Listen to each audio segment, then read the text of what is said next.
everybody. It is Monday, January 23rd, 2012. I'm Jessica Dalcourt. This is CNET's podcast called Dialed In, and you are here in San Francisco with the lovely Lynn Law. Hello. Technical producer Stephen Beecham, and then over in New York, we've got Brian Bennett and special guest today, Roger Chang from CNET News. We've got a really big show, and we're just going to dive right into it.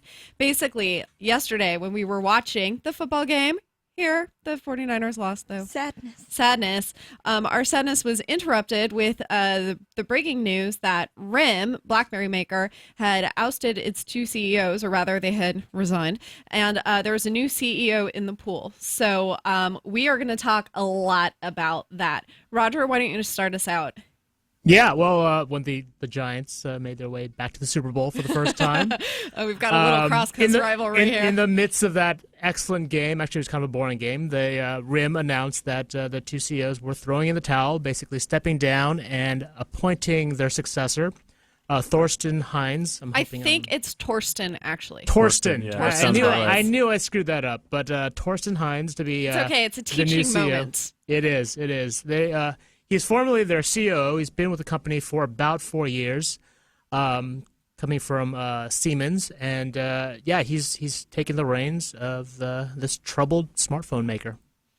So basically, what does this mean? I mean, he's an insider, so he's not exactly fresh blood. However, he also wasn't a CEO of RIM before. I mean, he was sort of higher in the ranks, relatively unknown, I think, to people who weren't very closely watching the company. And, what do we expect from him? Is that going to be enough of a change? What's going to happen? I think that's a big criticism for today. A lot of people were expecting more change. You know, if you're going to swap out the CEO, if you're going to make this big management shuffle, why not go big with it? And this is basically as tepid a move as they could have made in terms of management change. I mean, this guy has been with the company for 4 years. He's worked directly under Lazaridis and Basile. So while he wasn't the CEO, I mean, he's been a part of this company as it stumbled over the past year. So on the conference call today, he basically said he doesn't see any real need for drastic change, which kind of leads me to believe he's got that same kind of reality distorting bubble that they all have up there in RIM. And that's sort of a trouble there. And you look at Wall Street right now, the stock is down about 5%. It was actually up early in the morning. Not a lot of confidence then. Not a lot of confidence. It was actually up early in the morning, and then they had their conference call where he spoke for the first time publicly, and then stock went down. So I guess he's probably not the most charismatic choice, perhaps? He's definitely no Steve Jobs. He shouldn't have spoken, basically. He should have kept his mouth shut, and then RIM would be fine. Is that it? At this point, yeah. Although I'm sure investors would have gotten him for not talking enough. So I mean, either way, he probably would have lost. I think he just said the wrong things. He just said what people weren't looking for. So what did he say specifically?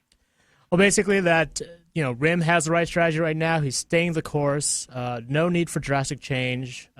All the things that investors are probably freaking out about right now, consumers too. I mean, if there's no change, that means you're not going to get a brand spanking new BlackBerry for another 9 months or so, or at least a BlackBerry 10 powered smartphone.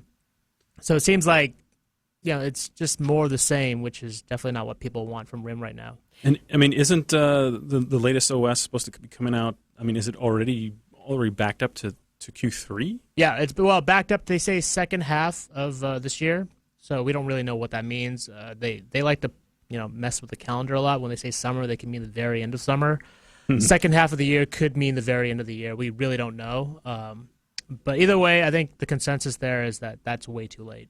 Well, that's true. But, I mean, you say backup, and my understanding from the BlackBerry Developer Conference, when I sat down and spoke right after BBX or BlackBerry 10 was announced, was that it was always planned. Like, that was always the time frame. Well, I think there was a lot of speculation, and I think even RIM had sort of contributed to this. There was a lot of talk that the devices would come out earlier than the second half. First half was really sort of the goal, whether it be the end of it, the beginning of the year was still unclear. But the fact that they said second half, that is a major change in their schedule. They acknowledged in the last conference call, basically the CEO said, yeah, we get it, this is late, but we're waiting for this brand spanking new chip that's supposedly more power efficient. Okay. So before we talk specifically more about RIM and what it needs to do and who this guy is anyway. There have been other changes to the board too that aren't exactly revolutions and topsy-turvy, right? Like co-founder and previous co-CEOs Lazaridis and Balsillie are still on the board, correct? And Yes. And Lazaridis is in fact now like the vice chair of the board and chair of the board's new innovation committee. Right. So which is the guy kind of laughable. Right, because here he is, and one of the biggest criticisms was that there was no innovation, and now he's taking the reins on the innovation committee, and that makes me think that he thinks that being freed up for being co-CEO will allow him the time to really help innovate. I don't know. What do you guys think about that? I mean, that's sort of the problem, though, right? I mean, Lazarus doesn't really have a reputation for innovating beyond sort of the initial founding the email. company. Beyond founding the company, the email premise, it's really under his stewardship that RIM sort of fell behind in terms of innovation. So it's almost kind of an oxymoron that he's running their innovation committee. And then also beforehand, I mean, we knew that something was going to happen. There were leaks and reports that there was going to be a change, but everybody thought it was going to be Barbara, whose last name I can't pronounce, Stymius? Right, yes, Yep. Exactly. So she was already gonna be internal. She was going to be the chairman, though. So either way, we didn't expect somebody from the outside. Maybe we were hoping somebody from the outside was coming in, but if the reports were that she was going to be tapped, who is already inside, who has been a board member since 2007, then we were never going to get that big change in terms of outside leadership. Well, I mean, I think the thinking there was, one, she's not a RIM employee. She's an independent board member, and two, she was going to be named chairman of the board. So that could have opened it up for her to name an outside CEO, which would have brought in a new perspective, and that's I think what people were hoping for. And a lot of it was, I think, investor desperation. They've seen this stock tank so much that they're basically clinging to whatever hope is left. Right. And so basically Thorsten Heins, so he does come from a background in Siemens in Germany and 4 years in RIM, like Roger said, and their RIM actually had on its website a series of Meet the Press videos. There was like the series of YouTube videos. So I think in addition, did you guys see those as well? Yep. Yeah. Yep. So in addition, there were just some quotes. Basically, my favorite one is, we have to make sure that we always stay ahead, that we always stay on the edge, and then converting this into a great product, great offerings, and then into a business success. That's it, right? That's the recipe. So my thought when I heard that was like, sounds really good, but it's not really that simple. Yeah, Right. it's all about Yeah. that execution. I mean, everyone likes to do that or says they want to do that, but reality is a totally different situation. Absolutely. And then what else he was saying, basically, I feel like is sort of what RIM's leadership has been saying they want to do for a really long time. Focus on their core customers, but also really reach out to the consumers. Also put out great product. I don't know. What do you guys think that RIM really needs to do in order to stay alive? What does this guy have to prove? Everything. Yeah, I mean, Answer. though that's somewhat of a right. I mean, he has to prove that, one, he could still cater to the business customers, which is RIM's core business. I mean, without the government enterprise customers, the RIM would be screwed right now. But at the same time, he has to acknowledge that RIM is a consumer business. A majority of the people who are buying his phones are consumers now, and he needs to make devices that cater to them as well. So it is a little bit of everything, and right now BlackBerry hasn't really shown it could adequately. And I mean, isn't that part run of the problem that they made that switch or tried to make the switch from being a business-only, business majority user base to trying to get into the mass consumer market, and then mass consumers are much more fickle. They can leave and vote with their feet anytime they want. So much easier than a big corporation that's invested in a huge infrastructure and that type of thing. So I think part of the problem is that the devices aren't compelling to consumers. They just want they want a device that has the latest hardware, can surf quickly, and have access to lots of apps and cool services. So, and yet, since about the time that Thorsten Heins joined RIM, there have been attempts to introduce consumer devices like the Pearl, like the curves. The like Pearl was the actually torches. successful though. That's The true. Pearl was Yeah. successful, right? Yeah. And we've moved away That from was like- that design. that was like the doesn't last- exist anymore. Yeah, that was like the last real blockbuster, like consumer-focused phone for BlackBerry. And then don't forget the Storm. The awesome Exactly, the Storm. Storm Oh. and the Storm 2 and the torches. I mean, RIM Yeah. has been trying to do this. They've been trying to play both sides of the game, and they have not found a sweet spot. They have not been able to succeed, and that's exactly what they said with the playbook. I remember covering this, and it was like, no, we're reaching out to consumers, but Right. also to the enterprise. But really, it's both, except Well, it's I think- not. I think it really depended also on who you talk to within RIM. Like the executive guy or the business guys would be like, "Oh yeah, this is totally a business tool," and then you talk to someone who's more consumer focused. He's like, "No. This is for everybody. This is the average Joe device. This is the entertainment device." So I think even within the company, there was sort of a mixed message on what that device was intended for. But can RIM do Most it? I mean, companies. is there any smartphone out there right now that successfully marries security and enterprise with sort of this consumer focus? I would argue not really. I mean, but the thing of it is so many the sort of the trend now is for consumers to dictate what devices go into the enterprise. Anyways, people are bringing in their own phones and just demanding that gets hooked up to the business network.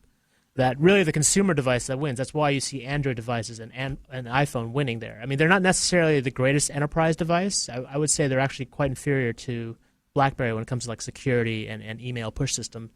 But the question is, though, what's the real benefit there? I mean, do most businesses really need that security? Does anyone? I would say some do. Governments, banks, certain healthcare industries, definitely. But Right, but as then, you're then saying, you get into that unsexy market of vertical industry. And, yes. It's like, oh yeah. Well, that's a dilemma for other businesses that don't require that kind of security.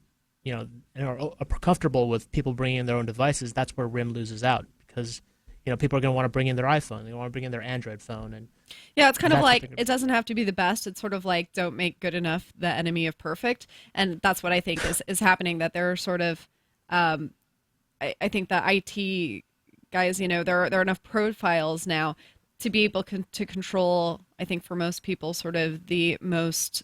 The lowest denomination of security. So we can provide X amount. I mean, even here in CNET, we can get our corporate email on any of our personal phones. And really, there's all we have to do is add a password, basically. And there are other measures as well. But it's sort of like to be able to use your phone for some work purposes, which is good enough for a lot of people without going too extreme, then there are the solutions. Exactly. I mean, that pretty much calls into question the entire business model, or the last pillar, I guess, that RIM was standing on, is the security. And if most people don't need it, then you wonder, what's the viability there? Right. Have they backed themselves into a niche? Yeah, I would say so. I think so. Yeah. And I think, personally, for me, I think their hardware is good. The Oh, yeah. newest Bold, I mean, it's good. They have great keyboards that some people don't want anymore. Even, Right. the full touchscreen Torch, I think is a really nice device. I think what's holding RIM back mostly is the software. It is a question of software. And what I wonder is if they can't hold the puzzle pieces together. I mean, Apple right now is really the only one that creates both the hardware and the software, and they release one smartphone a year, if that. If RIM can't put up the pieces anymore, if they can't juggle everything, are they going to have to look to another partner to do that? Or are they just going to hang on to it and continue to not succeed? I don't think they'll be switching to Android, at least under this CEO. I don't think Android is the answer for them either. Right. It could be. And I don't necessarily think Windows Phone is the answer for them either. But, I think that people are increasingly demanding cloud services and real integration. And that's where you see iPhone and iOS and Android succeeding, right? Is that you get all of your Google services, you get the cloud, you get services, in the cloud that are connecting to the phone, and you don't really see a lot of that with RIM. I've got a very bold prediction here. Let's You hear guys it. ready for I'm this? ready. Okay. I see things developing two ways. One, they'll either be bought out by another handset manufacturer or some other major OEM, like Lenovo or even like everyone was talking about Samsung a little while ago, and that just fizzled out. But somebody like that who would come in, take the brand, and just buy that whole handset business away from them, and then implement it themselves. They're much better at pushing out products and creating things that people want to buy, or they could do the HP thing, RIM that is, and basically say, okay, we're just gonna do an enterprise service now. We're going to focus on enterprise. We're going to focus on security. We're going to focus on securing other people's devices. So yeah, this, your Gmail now has RIM security, just stamp of approval, something like that. And they'll pitch it out to businesses and folks who really want that extra security and sell it for an unbelievably high price. And that's where they make their money that way. But that's how I see it, really. I don't see them existing in this particular setup right now where they're making the software that's not very compelling, and the hardware is really expensive and questionable, as far as whether it's relevant or not. Yeah, we were talking about that same thing just a few weeks ago. The idea of I think switching to Android would be a decent idea, but keeping sort of the BlackBerry brand in terms of security offering, the BES servers, all that stuff would be where they would make their money off of. Sell an Android phone, the software is already intact, the ecosystem's already there, but layer on all that security. I'm just looking at my picture now. I look really ridiculous. No, it's an awesome picture. For those of you who are listening only, wow. Roger and Brian unfortunately aren't able to join us via video stream. So we've got pictures of them and robot avatars Awesome. Yes, that I stole from Antoine's desk because he's not in today and can't defend himself. But there is a picture of Roger on a phone. In a phone booth, and I think he looks pretty awesome, and that's what he's referring to. Actually, that's great. You look like Deep Throat or something. I look really confused. He looks like he's in deep concentration. Looks like you're actually talking to us through that phone. It does. That's exactly what I'm doing. I don't know where Steve found this, but it's You're genius. on London. You're in London, I can tell. Well, he's either in London or he's in the SF office in our. Sadly, I believe that's my Twitter booth. picture. That would be my Twitter picture. Nice. Yeah. But back to RIM. Yes, sorry. So back to RIM. I actually have to object to the suggestion that they pick up Android. To me, I just personally, I wouldn't want to see that. I think there's too much Android. There are too many players in that game, and I don't know if that's the way to win. And I like there being an alternative, and I think that's what that's the conclusion they came to with Windows Phone, and it's just too much Android. I don't want RIM to go Android, even though they have an Android emulator, which I think is fine, but I don't want to see them become exclusively Android. I just think it makes more business sense, though. I mean, rather than to invest in their own software and ecosystem, then just to hop onto that and sort of make your business on higher margin software and applications that run on top of it. That's why I say they're going to go completely enterprise and just put their software on top of other people's software and not even make handsets anymore. Okay, Lynn's got an opinion. Oh, no, it's just more like I'm just jumping on Jessica's opinion about not just too much Android. I mean, I just like competition for everything, and the more companies that are out there trying their best just would be good for everything, because I think if everything's either iOS or Android, it's just kind of like no one has choices anymore. But of course, if RIM goes out of business, then there would be no choice also.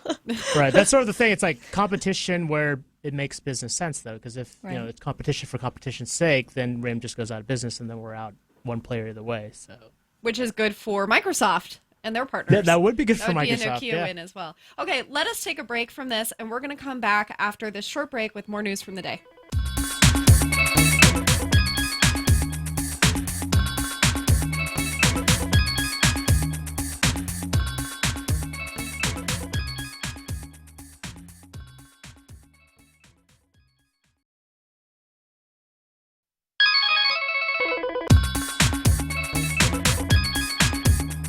Dialed In is back. We have been talking about RIM and its shakeup and whether its platform will survive or not. But Android, unsurprisingly, will be the platform of choice for developers, says a study.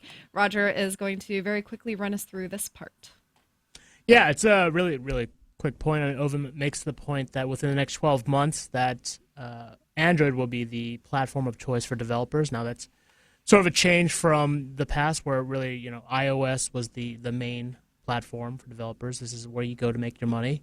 But given the ubiquity of Android, as you guys were just complaining about, the sort of the mass adoption of the software. Ubiquity or complete fragmentation. Either way, it's it'll become the platform of choice for developers, especially given sort of the way that developers have tweaked their business models, using freemium, in-app purchases, or advertising to kind of augment the seeming reluctance of Android users to actually pay up front for an app. They've found other ways to make their money. So. All right. And yeah, Virgin Mobile is going to be possibly throttling data speeds come March. Lynn has the story on that. Yeah, well, actually, Roger covered it about a year ago, but then they delayed it. And when we asked them why they were going to delay throttling speeds, they didn't have anything to say, or we couldn't get in contact with them. But apparently, March, they're going to start throttling speeds for anyone who exceeds their 2.5 gig cap. And I got a lot of funny comments on this, mostly that people are wondering who uses Virgin Mobile in the first place, and if they use it, would they even exceed the 2.5 gigs? But I know people who average that. I definitely know people who use Virgin Mobile, especially in its hometown of Chicago. Right. So a lot of people, some people are saying they're being unaffected because they don't even use that much, and others are saying that it's unfair to advertise themselves as unlimited when it's not really unlimited, when it has hidden strings like these. But a lot of companies or a lot of carriers throttle their data speeds anyway, so it's nothing new, and it keeps it keeps their speeds going for everybody, just to keep up with the demands of 4G and 3G and all that stuff. Also, they have like a really, really good price for the unlimited data, right? It's like it's in like $20 or like all you can eat for everything, like both voice and data. It's like $30 or something. Is it that low? I thought it was like 40 or 40. 50. Like it was comparable to like MetroPCS and Leap, right? It's not 50. I could have sworn it's like. Is it less? It's like $39.99, or it's like really low, really low. It is a really good deal, actually, but Well, sort of, except when it's not. Except when you're not over that cap, yeah. Right. Yeah, I mean, and that is something that is sort of expected, I think, now, but it's also really too bad. So you know how when you guys go to In-N-Out, at least here on the West Coast, you can. There's a secret. Whenever I go out to the West Coast, I make sure to go to In-N-Out. That's the first place I go to when I drop into LA. So I have a funny story. I was asking people where I should go. I wanted to take myself to a nicer lunch in Vegas, and I was asking people where I should go to eat. And one response was In-N-Out. And there's been an In-N-Out in my hometown for since I was in high school. And I'm not in high school anymore. So I just thought it was funny. Like, In-N-Out definitely has this mystique. But anyway, the point is, there is a segue to this. You know how you can go to In-N-Out and there's a secret menu, and if you know what to ask for, you can get it? Well, it looks like there's one with T-Mobile, too. Roger covered that. Yeah, there's apparently T-Mobile has been doing this for a while, but at least for this, for a limited time right now, if you sign up for their 10 or 5 gigabyte data plan, you can ask for a mobile hotspot feature, and they'll tack it on for free. You just need to ask for it. They're not actively advertising it. There's no national campaign for it. But if you know to ask for it in the stores, they'll give it to you. Apparently, they've been offering this, not this specific plan, but promotions like this for a while now. So it's up to us to kind of keep track of these promotions and let you all know where they are. Can you order a 4x4 animal style on top of that? You know, if they offer that, I bet you their subscriber numbers would jump. Oh man! Instantly. Oh my God!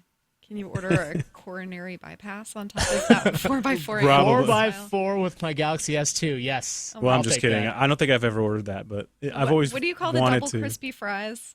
What's the name for that? Because their fries are always so limp and soggy. I don't know. I did not know they had that. I knew they had that. I just forgot they'll pass them back through the deep fryer to crisp them up a little bit. Ooh, like Belgian style. Is that Belgian style? Oh, yeah. I was hoping Belgian style came with like a waffle underneath and some truffles on top. Oh, well, mayo. That also it would come comes with mayo. I think that's Belgian style. That's true too. So actually, we knew about this a little while ago, but there was a report that leaked out that Sony might be going Windows Phone 7. And this is, of course, Sony. That was Sony Ericsson before Sony bought out the Ericsson portion, and now it's just Sony, and it's very confusing for everyone. Yeah, I got an email back from a representative from Sony, and they said that they do not comment on rumors, and if they were going to They never comment. release a product, they would do it through the appropriate channels. So everyone's just kind of having fun with this prototype that a news company, Nokia WP, spotted. And everyone's kind of, if it is happening, people are excited for this Sony hardware with Windows Phone 7 OS. If it's not, then it's just fun to see what could have been. So basically, it's a picture I see, and they're very clear buttons for Windows Phone, and then there's a very, very, very faint Sony Ericsson insignia on it. Yeah, but which could mean something or could not mean something. Right, but the president of Sony, Bert Nordberg, he said that he's only interested in Android. He was curious about Windows Phone, but he says he was uncomfortable with kind of reaching outside of any OS that's not Android. So maybe it's not. That's kind of a weird quote. I'm uncomfortable with anything that's not Android. I like how he says he's curious about Windows Phone. Like he's just kind of seeing Windows it. Phone curious. Yeah, he's like, oh, that's nice. And then just doesn't do anything. Bi-platform curious. It's a curiosity, this Windows Phone. He's checking it out. How amusing. Like rocking back on his heels, cigar in mouth. I have no idea what this guy looks like. So we do have a couple reviews from this last week. I took a look at the Samsung Galaxy Attain 4G for MetroPCS. It is not released yet, but it is coming out soon. It was a phone that I first saw at we all first saw it at CES, which was just last week. In fact, this episode, if it weren't for him, was going to be sort of like the CES breakdown, but it became much more exciting than that. Although CES was very exciting, but this phone basically it's MetroPCS, so it's a no contract carrier. It's going to be $200 after a $50 mail-in rebate, which is pretty good because it's about the same price as their other 4G LTE phones. Which this is, and it's an Android phone as well. So it's about the same price point, but the most expensive one right now is $100 more. So the features are pretty middle of the road. It is Android 2.3 Gingerbread, no word on whether or not it will be upgradable, but I'm not really expecting a lot of ice cream sandwich phones for MetroPCS for quite a while, especially because there aren't really any that were announced during CES either that's anything new. So ice cream sandwich is a little bit slower to come. But that said, it does have a 3.2 megapixel camera on the back, 1.3 megapixel camera on the front, 1 gigahertz processor, 3.5 inch screen. So it's going to be pretty compact. It's almost the exact same size as the iPhone. I think it's pretty nice. It definitely doesn't have everything. So if you're a MetroPCS customer and you're interested in an Android phone that's got a few more features, but that will still be newer than the LG Esteem right now, then you can keep your eyes posted for the LG Connect 4G. And Lynn is taking a deeper dive look into that one. So that is that's the rundown on that phone. And then Brian took a look at a really interesting phone as well. That's right. Yeah. What is it called? Well, it's called the Meizu MX. Yeah. And who's Meizu? Okay, Meizu is a company that's based in Hong Kong, I believe. And basically they've gotten a lot of notoriety for making devices that pretty much mimic iPhones and Apple products. So they had the M8 before this one, and basically these phones, and particularly the MX, it looks very similar to the iPhone 3GS or 3G. Or even an iPod, an old iPod. It's a ripoff. It looks almost exactly the same, doesn't it? Yes, and or maybe the thing not. is, well, it is subtly different. Basically, when I first saw this, I was really like, oh my god, what is this? This looks so shady. First of all, the device is only available in mainland China, so it's kind of difficult to get a hold of. And I was skeptical, but then once I started to actually check it out, I realized that this actual phone and software, because it's running Android, it's actually running Gingerbread 2.3.5, I believe, and it's actually running a skin on top, which is made to look almost exactly like or very similar to iOS with the whole app tray layout and the way the icons look and everything. But I've actually seen, this skin and this sort of software actually on SD. What do you call it? On SDA developers, right? So, they actually have a lot of these ROMs that people put on their phones, and they, put them. It's all available for enthusiasts. So it's actually something that people actually want. This type of interface. So, it's something that actually is pretty slick. And once you pick it up, you actually think, wow, I could actually really use this. It's actually really powerful. It has, 1.4 gigahertz Cortex A9 dual core CPU. It's got a big 4-inch screen. It's actually higher res than QHD. As a matter of fact, it has a very similar, same pixel count as the Retina display, just in a larger screen. So it's not 3.7 inches; it's 4 inches. But the phone itself feels pretty nice. I do have an engineering sample that I checked out. You can take a look at the hands-on post I wrote on Friday. But it's actually a pretty slick device. Has 8 megapixel camera, HD, 1080p video capture, and all that good stuff. So, as a matter of fact, it's a pentaband device too. So if you put in a micro SD card from either AT&T or T-Mobile, it should accept that and let you roam on 3G and or 3.5G, depending on where you're located. So it's actually, I was quite surprised by it, and I kind of like it. Awesome. But we're not going to see it here in the U.S. I know. But it doesn't matter because we still love to see all of these phones. And sometimes at CES, you're roaming down the halls and you see things, you see a lot of phones that look like knockoffs. And it doesn't matter if we never get to see them. It's just good to know that they're out there and that somebody will see them. And the funny thing is, I'm sure you can probably buy it, through, sort of gray markets and things like that. So. Oh, yeah? Do you know all about the gray market, Brian? Anything you want to tell us? I don't know anything about that. It's only in whispers. So we do have to wrap things up, but I did want to say that the LG Spectrum was also released this week for Verizon. We took a look at that at CES, so if you're interested, go check out the site, watch our video, and also the BlackBerry Curve 37, somebody help me, 3760, 37. I know there's so many Curve curves. World phone for Verizon. That's the first thing he should do as CEO. Is consolidate the names. Just get rid of the number system. Like, we don't care. I bet that Wall Street BlackBerry would start. We don't care version. I bet Wall Street would start paying attention if we just gave them names like BlackBerry Curve V for Verizon, BlackBerry Curve Global. I don't know, something like that. Yeah, shorten the I can't names. remember these. Yeah. And actually, just for the record, because I know I'm going to get a ton of mail about this, it's actually XDA Developers is the name of that forum. Yes. I had another peanut butter Very moment well there. known. So A peanut butter moment? What is that? yes, when your tongue gets stuck in right. your mouth and you really want a glass of milk. Yes. Happens to me all the peanut time. butter moment. I like that. I will start adopting it. Anyway, we do take reader emails and stuff. So send us email at dialedin@cnet.com. You can leave us a voicemail, which we will play, at least in part, at 1-866-402-2638. Our blog is dialedin.cnet.com, where you can read all of the stories, not just the ones we talk about here. And you can read all the other podcasts at podcast.cnet.com. Roger, thank you for joining us. And thank you, everyone, for this discussion. And we will see you next week on Dialed In. Bye, everyone.